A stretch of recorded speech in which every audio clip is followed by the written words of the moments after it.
Hello and welcome back to Time Out with Sports Adda. We've seen a master class from this Indian domestic cricketer who has not really featured so much in the IPL, but today he has made a name for himself. His name is Rajat Patidar. Please, Salil, just take me through this innings because I am actually out of words and I'm not really able to process what exactly happened right now. Well, with a little bit of stroke of luck as well, but to score more than 100 runs, I mean, a century in the playoffs with a strike rate of more than 200 is absolutely fantastic. To begin with, he started off brilliantly in the power play, where Virat Kohli was not really able to get the ball away. But he took Yeah, Krunal Pandya to the cleaners in the power play, who's generally been very good. Later on, it just steadied on a little bit, but he was also dropped a couple of times. In the last six yeah, overs, he the kind was. of gears that they picked up, I think they scored around 90-95 runs in the last six overs. So I think quite commendable for RCB for the way they took their chances.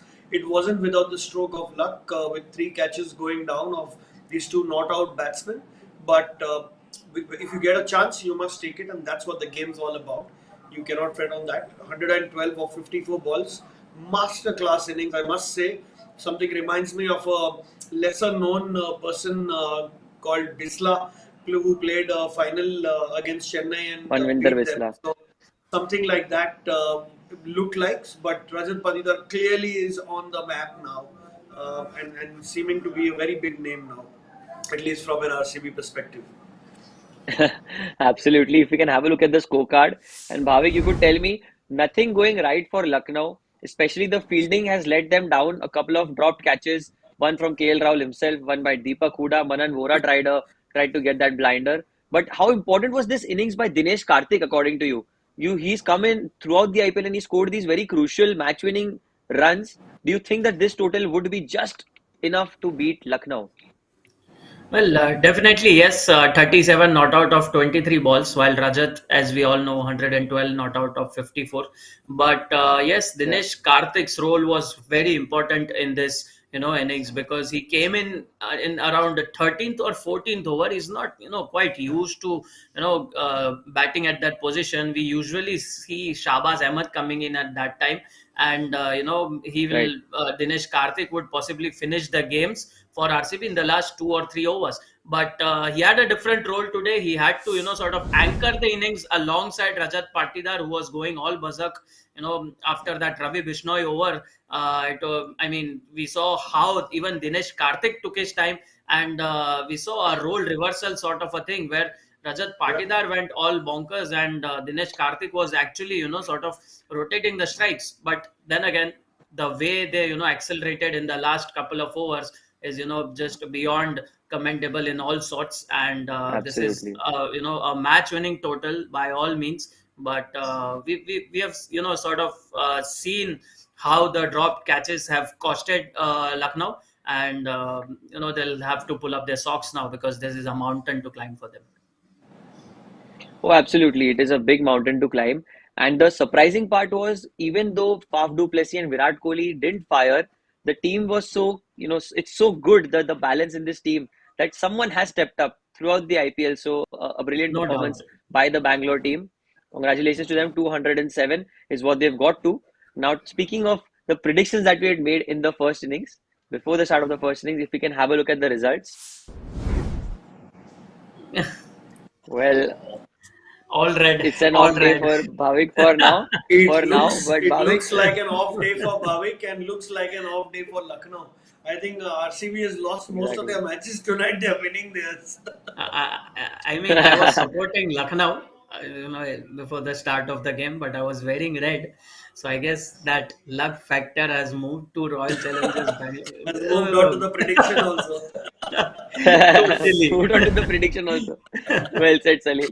Now, before the start of the second innings, we'll make a few predictions, and this time it's going to be the decider because Bhavik can turn it around. He can get all three rights, and we can get all wrong. So you never know. So let's move on to prediction time. So, second innings predictions, one batting, one bowling, and one team prediction. My first prediction would be Deepak Hooda to score 30 above or below. I think above because this pitch is really true. It's a good batting pitch, and I think Deepak Hooda has performed really well. He's come in with those key 30-40s throughout the IPL this season. So I am really backing him to score these runs. My second Will prediction he come would be at number Mohammad. three? Will he come at number three? Well, that's debatable. That's debatable. I think Manan Vora is another key contender to come at number three. Yeah, Even Evan Lewis can come no in if doubt. Quinton de Kock gets out. But yeah, that's my prediction. The second one is actually the surprising one. Mohammad Siraj to take two or more wickets. I'm backing Siraj. Okay. Ooh. He is a match winner. He's a match winner. And I always believe that experience is key when you are playing games of such magnitude. You saw today what happened with Avesh Khan, the lack of experience, just kicking in and somewhere, taken to the cleaners in a very different way. So my prediction for Siraj picking up two wickets, yes, he will pick up two or more wickets. And my final prediction, that is the team prediction, if I can have a look at that, is Lucknow to win this match. Nope. Because No because I chance. think No that the chance. momentum is towards Bangalore, and moreover, like we spoke in the pre-match show as well. I think Salil, I want to ask you this after the predictions, that do you think that the absence of Holder will make a lot of pressure, will create a lot of pressure on the rest of the batsmen, because you've taken an all-rounder, a world-class all-rounder out, and you all have got a Chami Ryan in place of Holder. So we'll talk about that after the predictions, but I want to hear your predictions now. Well, my first prediction is about KL Rahul to hit more than three sixes. I think with a score of 200 clearly, and with the six hitting ability that he's got, and छह coming मारना off होगा आज a तो. match, yeah, he's not gone out. He has to hit a lot of them. So I think yes, he has the capability on a good batting pitch. They can do it. My second prediction is RCB to bowl a maiden over. I doubt it. I don't think they might be able to do one unless somebody bowls brilliantly and they lose like two wickets in the first two balls. But yes. Yeah. And my third and last prediction is LSG to lose a wicket in the power play. I think while going to slog maybe a Quinton de Kock or a KL Rahul. I hope not a KL Rahul, but yeah, Quinton de Kock might just lose his wicket there. मत बोलो This is ऐसा. how it Because my top batsman for LSG is Quinton de Kock. Quinton de Kock. Excellent. So yes, Love so this. I mean, see, we all know how LSG have banged on KL Rahul and Quinton de Kock to fire and score bulk of the runs for them. So yes, I'm इससे important और कुछ नहीं हो सकता. So this is the main time to step up, and I really feel Quinton de Kock is my best batter for LSG, and that's my first prediction. While moving on to my bowling prediction, if I can have a look at it, is Wanindu Hasranga to be the best bowler for RCB.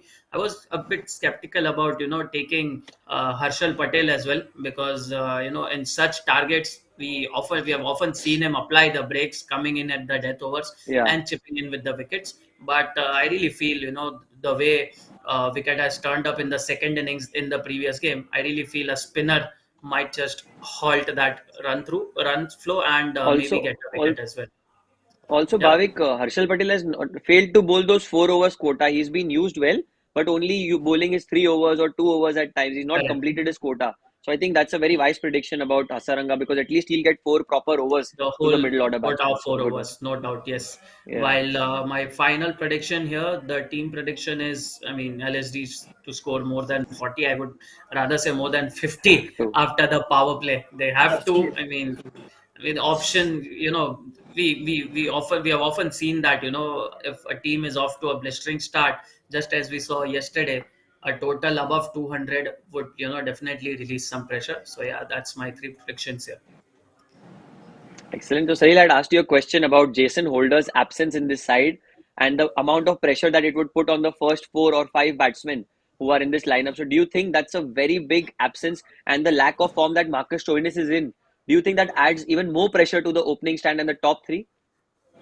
Well, it does not, because it's a calculated risk that they've taken. They know that he was the man in form and still he was dropped purely because his batting at number 8 was not really, getting utilized with the kind of batting they were doing in the top 4. Huda has been amongst the runs, Yeah.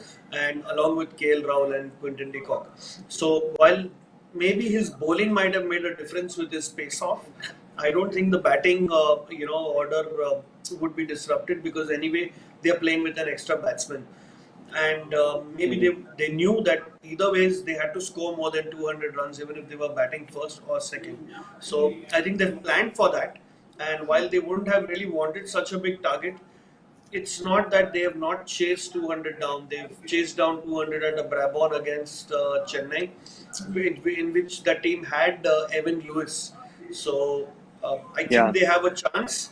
If RCB are able to field well, then they have the match in their pocket.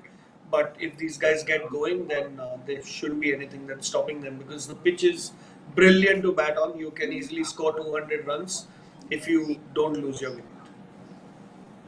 So, Salil, on that note, I'll ask you first. Lucknow or RCB? You predicted Lucknow, but looking at this score, what are your predictions for this innings? Well, I think it's RCB's to lose. It's not that Lucknow has lost the match. It's not the right intent that Gautam Gambhir and team must be going through it purely because they can Yeah. spend some time in the middle and then go berserk. They also, even RCB have a couple of bowlers who can give out a lot of runs. So clearly, I think they might think about playing out Vanindu Hasaranga while they cautiously see what they can do with the Hazelwood and go after the others as much as possible, Right. especially a Siraj and a Shahbaz Ahmed. So we'll have to just wait and watch, Yash. Honestly, it's a playoff game. Like a Patidar, there might be another hero for Lucknow, or Lucknow. maybe You in never know. RCB. You never know. So I think it's our time to just sit back and enjoy this wonderful game of cricket. Excellent, Bhavik. Before we end the show, final words. Well, RCB, Lucknow. just as Salil bhai mentioned, he sort of covered up everything that that would possibly go around this game. But yes, as cricket fans, we would definitely enjoy Lucknow getting closer to that target. You know, बोलते हैं कि जीत हार लगे रहती है, but at the end of the day, it's something the kind of play that you showcase is something that win the hearts. So yeah, let's Yeah. just hope that this is a great game. But yeah, I mean that's all for taking. Yeah. Very, very inconclusive here as it is. So live action coming up. This was Time Out with Sports Adda. We have a great game on our hands. See you in the post-match show.